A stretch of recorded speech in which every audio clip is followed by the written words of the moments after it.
राजा कृष्णदेव राय के राज्य में चेलाराम नाम का एक व्यक्ति रहता था। वह राज्य में इस बात से प्रसिद्ध था कि अगर कोई सुबह सवेरे उसका चेहरा सबसे पहले देख ले तो उसे दिन भर खाने को कुछ नहीं मिलता। लोग उसे मनहूस कहकर पुकारते थे। बेचारा चेलाराम इस बात से दुखी तो होता, लेकिन फिर भी अपने काम में लगा रहता। एक दिन यह बात राजा के कानों तक जा पहुंची। राजा इस बात को सुनकर बहुत उत्सुक हुए। वह जानना चाहते थे क्या चेलाराम सच में इतना मनहूस है।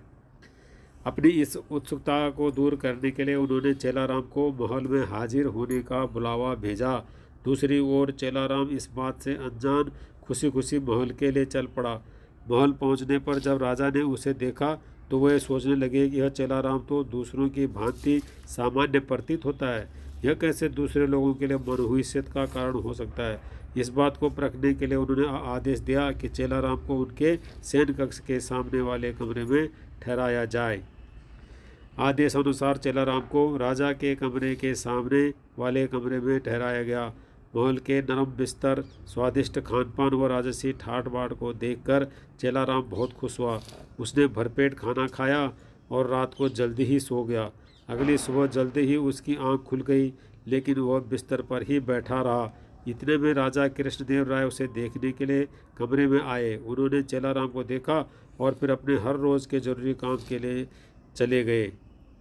उस दिन संयोगवश से राजा को सभा के लिए जल्दी जाना पड़ा, इसलिए उन्होंने सुबह का नाश्ता नहीं किया। सभा की बैठक दिन भर इतनी लंबी चली कि सुबह से शाम हो गई, लेकिन राजा को भोजन करने का समय न मिल सका। थके हारे भूखे राजा शाम को भोजन के लिए बैठे ही थे कि परोसे हुए खाने में मक्खी पड़ी देखकर उन्हें बहुत गुस्सा आया।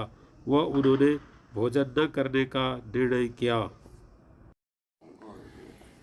भूख और थकान से राजा का बुरा हाल तो था ही, ऐसे में गुस्से में आकर उन्होंने इस बात का दोषी चेलाराम को ठहराया। उन्होंने स्वीकार कर लिया कि वह एक मनहूस व्यक्ति है तथा जो कोई भी सुबह सुबह उसका चेहरा देख ले तो उसे दिन भर अन्न का एक निवाला भी नसीब नहीं होता। उन्होंने गुस्से में आकर चेलाराम को मृत्युदंड की सज़ा सुनाई और कहा कि ऐसे व्यक्ति को राज्य में जीने का कोई अधिकार नहीं है।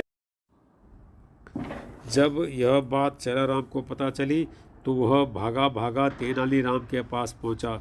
उसे मालूम था कि इस सज़ा से उसे केवल तेनालीराम ही बचा सकते हैं। उसने उन्हें अपनी पूरी व्यथा सुनाई। तेनालीराम ने उसे आश्वासन दिया और कहा कि वह डरे न और जैसा वो कहते हैं बिल्कुल वैसा ही करें। अगले दिन फांसी के समय चेलाराम को लाया गया। उससे पूछा गया कि क्या उसकी कोई आखिरी इच्छा है। अगले दिन फांसी के समय चेलाराम को लाया गया। जवाब में चेलाराम ने कहा, हाँ, वह राजा समेत पूरी प्रजा के सामने कुछ कहने की अनुमति चाहता है। इतना सुनते ही सभा का ऐलान किया गया। जब चेलाराम सभा में पहुंचा तो राजा ने उससे पूछा, बोलो चेलाराम, तुम क्या कहने की अनुमति चाहते हो।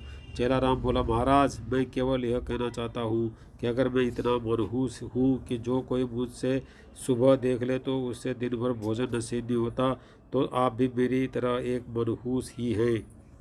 यह सुन सभी उपस्थित लोग भौचक्के रह गए और राजा की ओर देखने लगे। राजा ने भी क्रोधित स्वर में कहा, तुम्हारी ये मजाल, तुम ऐसी बात कैसे और किस आधार पर कह सकते हो। चेलाराम ने जवाब दिया, महाराज, उस दिन सुबह सबसे पहले मैंने भी आपका ही चेहरा देखा था और मुझे मृत्युदंड की सज़ा सुनाई गई। इसका अर्थ तो ये हुआ कि आप भी मनहूस हैं। जो कोई सुबह सबसे पहले आपका चेहरा देख ले उसे मृत्युदंड मिलना तय है। चेलाराम की यह बात सुनकर महाराज का गुस्सा शांत हुआ और उन्हें यह एहसास हुआ कि चेलाराम निर्दोष है। उन्होंने शीघ्र ही उसे रिहा करने का आदेश दिया और उसे माफ़ी मांगी। उन्होंने चेलाराम से पूछा कि उसे ऐसा कहने के लिए किसने कहा था। चेलाराम ने जवाब दिया, तेनालीराम के अलावा कोई और मुझे इस मृत्युदंड से नहीं बचा सकता था, इसलिए मैंने उनके समक्ष जाकर अपने प्राणों की गुहार लगाई थी। यह सुनकर महाराज अत्यंत प्रसन्न हुए और उन्होंने तेनालीराम की खूब प्रशंसा की। उनकी बुद्धिमानी को देखकर महाराज ने उन्हें रत्न जड़ित सोने का हार इनाम स्वरूप दिया। कहानी से सीख। तेनालीराम की इस कहानी से हमें यह शिक्षा मिलती है कि बिना सोचे विचारे हमें किसी की भी बातों में नहीं आना चाहिए।